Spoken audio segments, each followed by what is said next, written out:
Assalamualaikum. Kita berada di Masjid Al-Uzbah, salah satu masjid terlama di bumi Madinah, dan tempat ini juga Omar bin Abdul Aziz sewaktu zaman pemerintahan dia tausid balik, dia bina balik, dia jaga balik sebab dah terbiar lama. Kat mana kawasan ni? Kawasan ni di Masjid Quba saja tuan-tuan. So kawasan ni antara kawasan musalla, dia bukan masjid, musalla Al-Uzbah, tempat yang agak dia punya binaan pun sehingga 1 meter tingginya di kawasan keliling kawasan-kawasan kebun kurma. Bukan sini saja, macam-macam lagi tempat-tempat bersejarah di bumi Madinah, bumi Rasul SAW.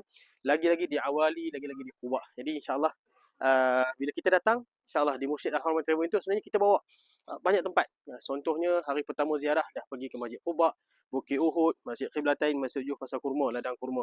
Hari kedua Masjid Quba lagi kita pergi ke Kubu Ka'ab Al-Ashraf, Kubu Urwah bin Zubair, Telaga Osman, Masjid Jumaat dan Bukit Thaniyatul Wada'. Dan hari ketiga di Madinah kita pergi Masjid Quba lagi, ke Kilang Al-Quran, Universiti Islam Madinah dan Wadi Aqiq.